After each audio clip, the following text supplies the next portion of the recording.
두산 에너비티나 하나 에어로스페이스 중심으로 국산 엔진을 개발하겠다. 한국형 엔진으로 가고 6세대 전투기는 이제 우리가 혼자 하겠다. 그렇게 어려운 걸 우리가 개발해요? 블록 3에서 2040년에 블록 3가 완성이 되는 거예요. 완성이 돼요. KF-21이 아랍에미리트를 포함해서 4세대, 4.5세대기 사이에 끼어 있는 국가들 예. 충분히 경쟁력이 있나요? 예, 충분히 경쟁력이 있습니다.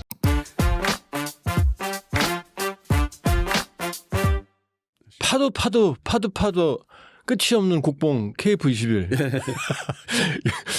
지금 우리 안 대표님이랑 사석에서 얘기했더니 택시 타면 이제 그 택시 기사 분들이 안 대표님 많이 알아보는데 거의 그분들 중에 10명이면 9명이 KF-21, KF-21. 왜 그러는 거예요 도대체?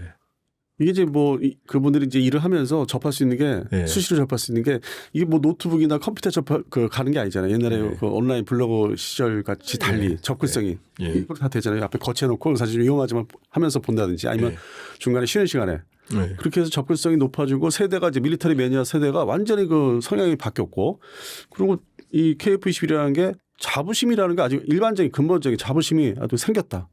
그러니까 전투기에 대한 그 기본적으로 사람들이 상식이 매니아가 아니더라도 전투기 하면 이제 국산 전투기 있어야 되지 않아. 근데 사실 F-50이 조금 이제 모자란 게 있지 않습니까? 그게 이제 뭐 미국하고 공동 개발한 것도 있고. 근데 이거는 순수하게 우리가 다 개발했다고 하니까 일반 TV에서 보면은 그러고 나서 일을 하면서 이동하면서 그걸 이제 유튜브로 이제 보는 거죠. 유튜브 뉴스나 이런 이제 프로그램을. 아니 전 개인적으로 장보고 잠수함 배치 3 중 무거울 줄 중잠수함 3,600톤인가요?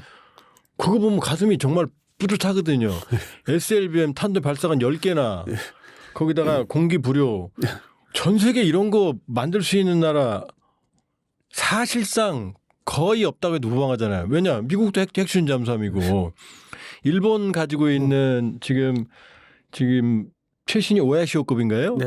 그것도 지금 전수방위 원칙에 의해서 탄도미사일 발사관이 없잖아요. 거기다 우리 잠수함들은 또 장보고 배치 2까지만 해도 이 어뢰관을 통해서 순항미사일 발사하고 아니 잠수함이 훨씬 더 지금 사실은 엄밀히 보면 KF-21의 버금 내지는 K조선의 그 위대함을 보여주는 거잖아요. 왜 KF-21 그 보람에 어릴 때 꿈? 근데 제가 이제 매니아 이제 출신이니까 어렸을 때 이제 뭐 우리 박사님이랑 저 같은 세대니까 처음에 이게 진입을 한 게 프라모델 가지고 했는데 그 프라모델 말씀하신 대로 뭐 전차도 있고 뭐 배도 있고 그렇죠. 전투기인데 항공기, 전투기, 폭격기 때문에 그냥 자동적으로 눈이 가고 이게 진짜 멋있고. 폭격기 F4 팬텀이 아니었고? 아니 뭐 이제 팬텀도 있고 옛날 뭐 2차 때 뭐 B-26 같은 이런 B-29 뭐 그 조립을 시작했고 그 뉴스를 이제 스크랩하면서 그렇게 해서 그쪽으로 주력하고 전 또 개인적인 성향 하나 말씀드리면 잠수함은 좀 이게 전쟁 무기지만은 좀 뭔가 물속에 숨어서 존재감이 안 보이니까 그리고 무엇보다도 디자인이 문제. 디자인이 그놈이 그놈. 모양이 둥그라니까. 그냥 고래 모양이잖아요. 무기도 안 보이고. 물속에 숨어 있고 존재감이 원래 이게 수중에 있는 거니까 수상 전투하고 달리. 그다음에 또 전차는 뭔가 좀 뭐 2차 대전 도입을 자꾸 연상시키고 그래서 결국에는 꾸준하게 항공기 분야였고 그다음에 이제 결정적인 게 저뿐만 아니라 미국에서는 헐리우드 영화 중에 탑건 1 그게 F-14. 86년에 미국에서 만들어서 국내에는 89년도에 들어와서 뭐 공개되고 이제 그 이후에 비디오로 다 확산됐는데 그것 때문에 실제 조종사 되신 분들이 많아요. 그 고양이 집안 캣 그걸 그 영화 여파가 상당히 많았던 거예요. 와일드캣, 톰캣, 헬캣 그냥 그래서 많았죠. 96년도에 서울 에어쇼가 처음 생기면서 그 전에 방산절시에 이렇다 할 게 없었거든요. 기껏해 코엑스에서 조그맣게 하는 거. 그러다 보니까 이게 항공 분야, 공군 분야로 계속 이어지는 거예요. 에어쇼도 생기면서 그게 더 활성화되고. 그러니까 공군이라는 게 푸른 창공이라는 보람의 꿈도 있지만 그 디자인부터 그 무장들이 다 보이고 강인해 보이고 그다음에 그 탐 크루즈 탑건. 이제 그런 미디어의 역할도 힘을 포함해서 컸다는 거죠. 그러니까 KF-21은 거기다 또 공군 항공기라는 게 기술의 총화잖아요. 사실. 총화죠. 그러니까 그게 결합이 돼서 이거 순수 국산이야 이렇게까지 말할 수 우리가 이제 좀 미국도 순수 국산은 없잖아요. 그 정도로 말할 정도로 국산화율은 높은 건 확실한가요? 뭐 이제 70%라고 평균 이제 얘기를 하는데 그 30%는 뭐냐? 엔진 빼면 결국 이제 엔진이죠. 엔진이 미국 제였으니까. F414. 그게 이제 한편으로 미국에 하여튼 그 고도화된 그 무기 통제 그 만들게 하지만은 수출 통제까지 할 수 있거든요. 자기네 엔진을 이제 사용하고. 근데 이제 그런 사례는 유럽의 뭐 이제 훈련기도 여러 가지가 있는데 어느 순간에 미국제 엔진이 다 개입이 돼요. 뭐 대만 전투기도 마찬가지고 일본도 결국 엔진 미국제 쓰고. 그러다 보니까 그럼 이제 고도화된 통제를 하다 보니까 아 이게 우리 마음대로 팔 수가 없네. 그러면 결국 뭐 러시아나 프랑스처럼 독자적인 엔진을 마음대로 팔겠네. 근데 그래도 이제 그럼에도 이제 나중에 뭐 독자 엔진이 나와도 미국에 또 협의도 하는 게 있어야 돼. 왜냐하면 국가 안보가 서로 지역이 있기 때문에 그거는 이제 해야 되는데 이제 근본적으로는 국산 엔진을 개발하겠다. 하는데 지금 이제 말하는 게 작년 2024년 9월에 이제 처음으로 이제 본격적인 세미나를 이제 창원에서 열었어요. 두산 에너빌트나 하나 에어로스페이스 중심으로 엔진에 대한 거. 근데 그때만 해도 좀 뭔가 막연하게 그냥 다 그냥 국산이야. 내가 다 할 수 있어. 돈만 줘봐. 이랬는데 좀 희미했었죠. 근데 올해 25년 4월에 그 규모 세미나가 좀 줄어들어서 서울에서 했어요. 근데 거기서 이제 이게 연도가 바뀌니까 시간이 뭐가 이제 급하니까 하나 에어로스페이스 주도로 발표를 했는데 그 내용들을 보면은 사실 블록 3가 스텔스 전투기로 가는 건 맞는데 거기에 들어가는 엔진의 추력이 더 필요하다. 힘이 이게 스텔스 뭐 도료치라고 뭐 여러 가지 늘어나니까 내부 부장도 전반적인 행동 반경도 늘려야 되고 그래서 이제 국산 엔진이라고 하는데 그게 아주 순수한 국산 엔진이라고 볼 수는 없어요. 지금 얘기하는 게 블록 3에 들어가는 게. 자, 그럼 조금 정리를 하면 자 이제 F-15 라팔 이런 현존하는 최강의 전투기들은 4세대. 네. 그다음에 5세대는 핵심은 스텔스 레이더 안 잡히는 거잖아요. 네. 그러면 이 KF-21은 스텔스기는 아니지만 세미 준 스텔스기 형상을 가지고 최종적으로 스텔스기를 지향한다. 그래서 출발이 4.5세대예요. 그런데 자 블록 1은 공대공, 공대공만 특화된 거예요. 근데 블록 2는 공대지, 공대함까지 다목적 전투기. 그러니까 F-35처럼 JSF처럼 다목적 전투기고 블록 3가 이제 내부 무장창으로 완전히 스텔스로 간다. 그런데 지금 말씀하신 것처럼 그때 엔진도 국산화한다. 왜냐? F-22 랩터라는 비행기 최강이 뭐 스텔스만 있는 것도 있지만 사실은 슈퍼크루징이잖아요. 그 엔진이 애프터 버너 없이도 초음속 비행을 이게 사실은 그래서 이 스텔스보다 더 위대한 거 아닌가요? 그렇죠, 위대한 거죠. 그래서 여쭤보고 싶은데 자 우리가 선박 그 어렵다는 선박 엔진도 만들어요. 자 흑표 엔진 파워팩 다 만들어요. 이제 됐죠. 왜 항공기 엔진은 이렇게 힘들어요? 왜 중국도 못 만들어요? 아니 기반 자체가 없었잖아요, 대한민국은. 근데 아니 제 말은 그 천하의 중국도 왜 항공기 엔진에 내를 먹어요? 그게 이제 흔히 얘기해서 그 소재, 뭐 터빈 블레이드 같은 열에 그 견디는 거, 그걸 다 겹겹이 만들어야 되는 그 안에 그 아주 복잡한 거. 그렇게 어려워요? 그게 이제 어려웠던 거고 사실 중국이나 일본은 뭐 시도를 자체적으로 했는데 뭐 조그만 이제 제트 엔진부터 이제 자체로 시작했는데 미국이나 이게 출발점은 사실은 독일에서 이제 제트 엔진이 나와서 영국도 동시에 히틀러 말기에. 그러니까 영국도 동시에 또 이게 롤스로이스사 중심으로 동시에 이제 그쪽에서 이게 뭐 기술이 흐름이 있어가지고 동시에 이제 독보적인 양 나라가 있었는데 그렇게 가지고 있었는데 패전하면서 그게 히틀러의 그 엔진 기술이 러시아로 들어가고. 또 미국도 가고 영국도 가고 영국 들어서 영국에서 또 미국 때 중국도 많아요. 회사들 이렇게 변천사 보면. 그래서 독보적인 게 이제 독일과 영국이었죠. 그게 그렇게 해서 제한적으로 퍼졌고 러시아까지는 이제 계속 뭐 그 실효성을 이렇게 오래 사용할 수 있는 건 이렇게 모자른데 중국은 그때 당시만 해도 혼란스러운 시기였고 지금 이제 자기들 입장에서 해결 안 됐다 대만 그거에 집중하던 시절이었고. 그리고 이제 일본도 대전 말기에 태평양전 말기에 시도를 했는데 독일로부터 기술을 받아야 되는데 계속 꾸준하게 그게 끊긴 거잖아요. 말기에 서로도 이제 망해가니까 그래서 중단됐어. 그래서 그게 사문화된 거고 사멸됐고 그리고 미국은 이제 영국을 통해서 기술을 받아서 제대로 된 엔진 추정나는 걸 이제 계속 발전을 시켰죠. 근데 그것도 일정 부분 중간에 50년대 뭐 함재 전투기라든지 함재기 이게 또 추력 문제라든지 뭐 이렇게 내구성 문제가 있어갖고 뭐 자주 추락하고 고장나고 해서 이게 뭐 일종의 뭐 영국에서 계속 기술 받는 그 회사가 뭐 앨리스라는 게 있었어요. 지금 다 롤스로이스 합병됐는데 인디애나폴리스에 있는. 그리고 제너럴 일렉트릭은 엔진 힘이 좀 부족한 게 많았고 그래서 뭐 세이버 전투기 뭐 J47도 그랬고 그러다 보니까 이제 그거를 50년대 말에 미국도 다 정리가 돼서 본격적으로 아주 제대로 된 엔진을 이제 60년대부터 배치를 한 거죠. 팬텀기 엔진 같은 거 J79. 그리고 프랑스는 또 그것도 자기들은 이제 공식적으로 얘기 안 하는데 또 이 문서 같은 거 뒤져보면은 영국에서 많이 받아와요 기술을. 기술을. 창피한 얘기니까 그렇게 ADD처럼 뭐 잘하는 못해요. 영국 프랑스 왼수인데 줬나 보네 기술을. 그것도 하다못해 영국이 러시아도 줬어요.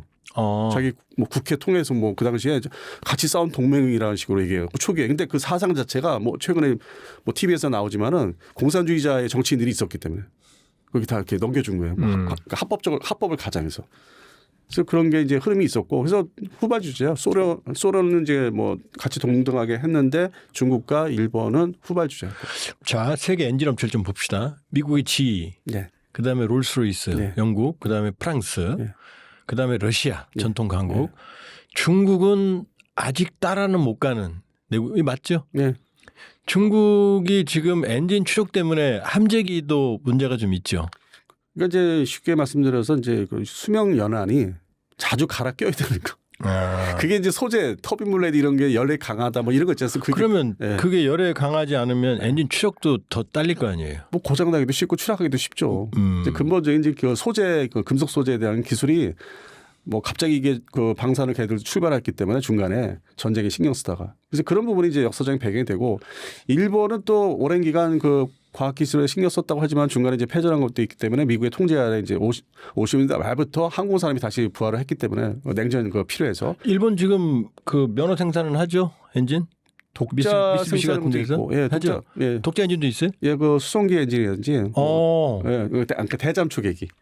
그 지금 P1이라는 대잠 초계기는 자기들이 이제 만든 건데 그것도 좀 성능이 모자란다. 전투기 엔진하고는 또 차원이 다르잖아요. 그러다 보니까 이제 일본의 P1 그 대잠 초계기가 미국은 이제 포세이돈 2개인데 네. 엔진 효율이 좋으니까 네.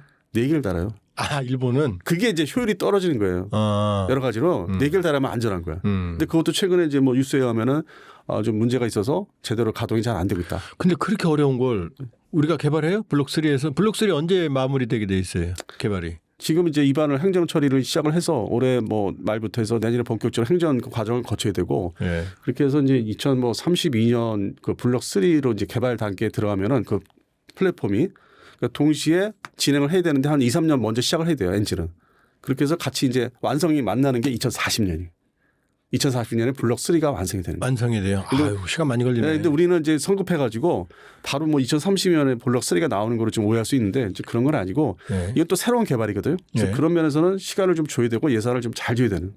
가능하다고 보세요? 아니 그건 당연히 가능하죠. 그동안 다 우리가 해왔는데 네. 근데 여기서 이제 좀 세밀하게 들여다보면은 네. 모든 게 ADD가 혼자 이렇게 뭐 해가지고 공부해서 하는 것처럼 그런 얘기 좀 그만 좀 하고 기술을 결국 돈을 주고 사오든지 배우든지 해야 돼요. 협력이 있어요. 그래서 이게 블록 3 엔진에 들어가는 거는 미국의 지휘사에서 그 지금 블록 1, 2 120대 생산 곱하기 2죠 엔진이 그거를 이제 사주는 계약을 하니까 그러면 이제 기술 이전을 해주겠다 해서 단계별로 이제 크게 나눠서 한 2단계인데 한 번에 뭐 17% 최대 17% 그걸 주겠다 기술을 그럼 배워라. 근데 배우는데 배울 때 그 뭐 학습비는 너희 국가 예산 대한민국 국가 예산을 해서 좀 같이 배워라 가르쳐 줄 테니까. 어차피 줄 거 화끈하게 주고 돈 많이 받아가면 되지. 왜냐 자기들 기술 뺏길까 봐 그러는 거죠. 그거보다는 이제 물건의 판매 기간을 늘려잡는 것도 있죠. 이게 F414의 한국형, 저는 한국형이라는데 그게 완성이 돼도 아주 그 정밀 그 안에 내부 그 관련된 거는 또 사야 되는 것도 있어요. 네. 근데 그건 얘기 잘 안 하지. 그 업체에서는. 그러니까 그게 지금 한국형 엔진으로 가고 그다음에 이제 거기서 모든 게 학습이 되고 이제 경험이 많이 쌓이면은 우린 갑자기 시작한 나라니까. 그러면 이제 6세대 전투기는 이제 우리가 혼자 하겠다. 하는데 거기서 야 네가 6세대 전투기를 진짜 할 수 있어 엔진을 전투기뿐만 아니라. 그래서 개입을 한 게 최근에 이제 한 몇 달 전에 뉴스로 들어온 게 영국의 롤스로이스가 기존에 유로파이터 타이프에서 나온 기술을 다 줄 테니까 돈을 주고 사가라. 그러면 그게 6세대 전투기 엔진 개발에 도움이 크게 될 것이다. 지휘 긴장하겠네. 예. 네. 그래서 지가 지금 뭐 눈치를 보고 있는데 일단 자기는 과제가 하나 에어로스페이스하고 블록 3에 대한 엔진 거를 이제 좀 비공식적으로 뭔가 이렇게 해서 돈도 받고 그리고 이제 한국형이라 이제 인정을 해줘야 되고. 근데 이런 사례는 사실 제가 찾아보니까 스웨덴의 지금 국산 전투기들이 다 그런 과정을 거쳤어요. 그러니까 스웨덴화 시켜줘요 업체들이. 네, 사브사가 뭐 옛날에 뭐 그 비겐부터 드라겐도 그리펜, 있었고, 예, 그라켄, 비겐, 뭐 그리펜, 지금 그리펜이죠. 예, 근데 이제 그 전에 뭐 J29, 뭐 뚱뚱한 튀나이라는 J29, 그다음에 뭐 J35도 있고 드라켄까지는 영국제 기반 그 엔진을 기술을 받아서 자국화 시켰고 J37 비겐부터는 미국제 뭐 여기 엔진을 갖다가 전투기 엔진을 바꿔서 자국화 시켰고. 잠깐 좀 옆으로 세서 그 스웨덴이 그 인구도 안 크고 근데 왜 이렇게 항공 산업이 강해요? 중립국이다 보니까 무기를 다 혼자 다 만들다 보니까 그 전투기까지 손을 댄 거죠. 근데 1차 세계대전 때만 해도 전투기를 만들지 않았었어요. 근데 2차 대전 시작하기 전에 기본적인 이제 공격기 같은 거 좀 이렇게 좀 둔한 거를 시도를 하죠. 근데 엔진은 미국제 프레 히트리 거를 이제 뭐 지원을 받아서 또 오히려 미국과 가까웠어요 그때는. 하긴 뭐 그때는 뭐 체코도 비행기 만들고 네, 뭐 비행기 만들기 어렵지 않았어요. 네, 유럽 뭐 다 만들고 있었죠. 자 그러면 또 KF-21 자 엔진까지 알아봤어요. 엔진 뭐 하던데 생각보다 쉽지는 않다. 네, 그러나 근데 할 수 있다. 할 수는 있다. 네, 단계별로 발전할 수 있다. 단계별로. 네. 그리고 제일 중요한 건 전복적 지원 체계다. 네, 돈이 문제다. 시간을 돈이 잘 줘야 되고 너무 재촉하지 말고. 자 이제는 수출이에요. 수출. 네. 수출. 네. 이제 지금 얼마 전에 UAE 아랍에미리트가 또 의외로 우리랑 군사협력 많이 해요. 아랍에미리트 공군 참모총장 우리 이영수 참모총장하고 네. 국방차관이 네. KF-21 시제기 그 복자니까 네, 네. 그 뒤에 탄 모양이에요. 네. 하나는 이제 우리 다른 비행인 참모총장, 다른 비행인 이제 국방차관이 탄 네, 거죠. 네. 두 대가 비행했네. 그러니까 예, 예. 이거 시제기에 고위급이 타는 거 이례적이지 않아요? 그것도 뭐 개발 중인 게 그 안전한 게 담보가 안 되는데. 네. 근데 물론 이제 그동안 잘 안전하게 개발했는데 네. 자신감이 생겨서 이제 태워도 된다 이 정도면은. 이 정도면 산다는 얘기 아니에요? 검토를 적극적으로 하는 거죠. 왜냐하면 이제 아랍에미리트 공군의 구조가 전력 구조가 예. 2004년도에부터 도입한 이제 블록 60이라는 F-16. F-16. 네, 그 당시에는 아주 뭐 첨단 전투기였어요. A사레이더를 처음으로 달았기 때문에. 근데 그게 그날로부터 지금 벌써 20년이 지났죠. 블록 60은 아랍에미리트에 특화된 거잖아요. 특화된 거죠. 예. 그래서 그거는 유지 운용에 아주 돈이 많이 든다면서요? 예, 이제 그래서 이제 20년 또 사용했고 네. 억지로 사용한 거고. 그러니까 대체를 해야 되는데 이거를 기존의 4.5세대 뭐 라팔이니 뭐 타이푼이니 이제 그것보다는 이게 좀 더 첨단 최신 4.5세대. 네. 그게 뭐가 있나 보니까 그게 이제 우리나라 KF-21이죠. 아니 F-35 사라고 안 해요? 친미 국가인데 아랍에미리트? 아, 미국이 일단은 꺼리죠. 그렇게 보면 이제 사우디아라비아도 줘야 되는데 네. 뭐 미국 잘 아시잖아요. 뭐 오로지 이스라엘만 무조건 이렇게 해줘야 돼요. 중동 문제. 이스라엘에 있는 F-35를 아무리 친한 순위파 국가라더라도 주면 균형이 맞죠. 이란 같은 경우가 되는 거죠. 네. 그걸 알 수 없는 거죠. 알 수 없지. 그러니까 이게 한편으로는 미국의 그 무기 정책, 수출 정책이라는 게 네. 우리한테 이거를 개발을 응원을 해주고 엔진을 이제 준 게 네. 야 이렇게 제한이 있으니까 이거를 만들어서 대신 팔아라. 저기도 욕구 충족을 시켜줘야 되니까 네. 우리가 관리하려면 내가 간접 관리를 해야 되겠다. 우리 미국이 간접 네. 관리를 해야 되겠다 하니까 네. KF-11이 이제 아주 그냥 대두가 크게 되면서 미국이 그냥 가만히 있는 거죠. 뭐 교류하는 거 이게 지켜보면 보는 거죠. 그래서 완성되면은 뭐 엔진 그냥 내가 제때 줄 테니까 팔어 이렇게 되는 거예요. 승인을 하는 거예요. 그것도 한편으로는. 공동 개발한 인도네시아가 뭐 돈 안 내고 뭐 팝류를 주니 어쩌니 찌그럭버그럭 불신의 대명사가 됐는데 KF-21이 아랍에미리트를 포함해서 네. 이 F-35와 4세대, 4.5세대기 요 사이에 끼어 있는 국가들 네. 충분히 경쟁력이 있나요? 네, 충분히 경쟁력이 있습니다. 근데 뭐 이제 흔히 뭐 튀르키예 칸을 도입하는데 그거 되겠느냐 하는데 걔는 아직 개념 네, 이제 그것도 이제 핵심 내용이고 무엇보다도 자기들이 이제 내세울 때 5세대로 출발했잖아요. 네. 그럼 이제 이게 무슨 얘기냐면 이걸 좀 뭐 좀 나쁘게 생각할 필요가 없는 게 인도네시아 입장에서는 뭐 죽었다 깨라도 F-35를 받을 수는 없어요. 태국처럼. 그러면 뭐 대신 물건을 사야 되는데 전통적으로 뭐 러시아제 생산도 잘 안 되는 러시아제나 특히 중국제가 불편한데 뭐 역사적으로 서로 부닥치는 것도 있고 그러면 제3의 전투기를 이제 물건을 뒤지다 보니까 KF-11은 아직은 개발을 앞으로 하겠지만은 5세대라고 할 수는 없고 셈이고 그러다 보니까 자기들이 주창하는 튀르키예 5세대는 그건 하이급으로 사야 되겠다. 그리고 바로 밑에 F-16을 대체하는 전투기로 예정대로 KF-12 블로거는 뭐 팝류를 주든 간에 가져오겠다. 그러다 보니까 최근에 우리가 카이에서 이제 아직 확산이 안 된 얘기인데 그 인도네시아 내에서만 얘기하는 겁니다. 시제기를 결국 주기로 했대요. 우리가. 주기로 했어요? 네, 한국 항공우주. 네. 그게 이제 인도네시아 내에서 이제 나오는 얘기 지금. 그러니까 국내 언론에는 정식으로 이게 안 돼 있어요. 6번째 시제기는 원래대로라면 인도네시아 이미 납품이 됐고 그렇죠. 자기들이 이제 테스트를 해야 되는데 돈을 안 주니까 우리가 쓰고 있잖아요. 네. 근데 이제 주기로 했다. 예. 뭐 며칠 사이에 이제 그런 얘기가 나오더라고요. 이거 처음 얘기하는 거예요? 네, 저 처음 얘기해서 처음 얘기하는 겁니다. 그러면은 모종의 왜냐하면 사실은 그런 뭐 돈 때문에 그다음에 인도네시아가 48대를 사가기로 그게 큰 거잖아요. 네. 양산이니까. 큰 거죠. 그러니까 어쩔 수가 없죠. 예. 그리고 이제 그들의 용도를 말씀드린 대로 F-16을 대체하는 순수 목적이고 우리나라도 그렇지만 KF-16 그리고 5세대는 알아서 뭐 사든지 말든지 돈을 마련해서 그런 이제 우리가 좀 신경을 꺼줘야 되는 거예요. 흔들리는 갈대 인도네시아가 48대는 필요해요? 예, 필요합니다. 그 땅덩어리가 아시잖아요. 엄청나게 넓은 그 분산되어 있기 때문에 그 공역을 다 관리하려면은 뭐 이 전투기 저 전투기 뭐 그 나쁜 점이라고 하는데 정비 후속 군수 지원 때문에 근데 분명한 거는 최신 4.5세대 KF-11은 또 거의 역할에 맞게 필요해요.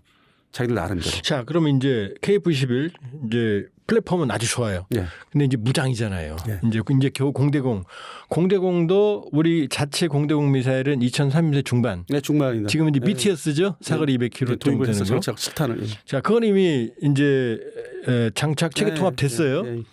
자, 그럼 이제 두 번째 블록 2로 가는 이제 공대함인데 드디어 철령 독일제 타우루스를 대체한 철령 사거리 500km. 보니까 뭐 대단해요. 스텔스 설계, 램제트 추진. 스텔스면은 사실은 이렇게 순항에서 좀 숨어 다닐 필요 없잖아요. 그냥 가면 되니까. 자, 이 정도로 경쟁력이 있나요, 철령이? 뭐 이게 이제 개발하는 입장에서는 딱 간단하게 얘기하더라고요. 네. 타우루스 미사일하고 미국제 제즘 이하를 성능을 합했다.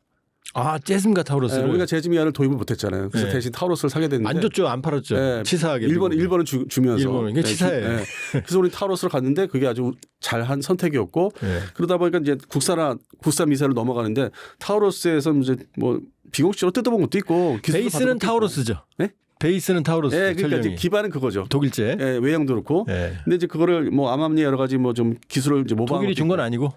독일이 이제 그 기술을 좀 뒤로 일부 준다는 조건이 있었겠죠. 근데 아직 그게 공식적으로 드러난 게 없어요. 돈 문제예요. 걔들하고.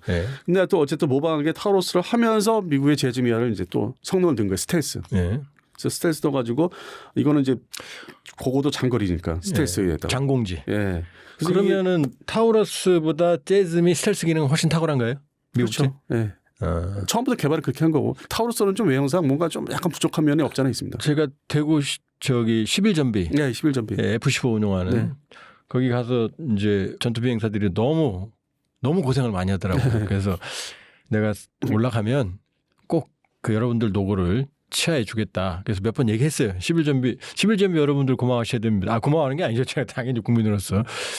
그때 타우루스 홍보 영상을 봤는데 상당히 정밀도가 높던데요. 그럼 그거보다 좋다는 얘기예요?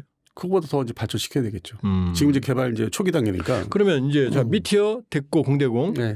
그다음에 장공지 이제 사실은 뭐 공대함도 공대지의 또 파생이니까 사실 끝났다고 봐야 되는 거고. 그러면 이제 날개 달고 수출할 블록 2까지 가도 이 KF-21 수출할 때 아무런 제재 안 받나요? 이 무장은 이제 그래서 국산을 이제 개발하는 거기 때문에. 아니 이거 영국이 뭐 딴지 걸 것 같지는 않고 미티어 뭐 미국이 아니니까. 그러면은 이제 우리가 마음대로 수출할 수 있는 거죠? 근데 이제 뭐 미국이 이제 근본적으로 생각하는 적성국이나 이제 불필요한 나라는 좀 피해야 되겠죠. 예전에 뭐 아주 오래 전에 파키스탄에 뭘 팔려고 했다가 전자장비 팔려고 했다가 이제 실패한 것처럼 그건 알아서 걸러야 되는 거예요. 그건 뭐 무모하게 실적낸다고 막 찾아가서 세일즈하면 안 되는 거예요. 그러니까 기술적으로. 자, KF-21에 들어간 것들이 K2 같은 경우도 초기는 파워팩이 독일 MTU 거였잖아요. 그래서 수출하려고 그러면 독일 허락 받아야 되잖아요. 근데 이제 지금 터키 알타이 같은 경우는 이제 K2PL 폴란드 같은 경우는 우리 파워팩 엔진 다르니까 아무 신경 없잖아요. KF-21도 그런 거죠. 전차하고는 이제 차원이 다른 거죠. 더 이제 고도화된 무기이기 때문에. 그러니까 제 말은 이제 딴지 걸 나라가 없다 이거죠. 전략적인 판단인 거지. 현재로서는 이제 서방측 국가는 다 팔 수 있는 거죠. 미국이 생각하는 서방측 국가는 전부 다. 그런 동맹 차원의 신뢰만.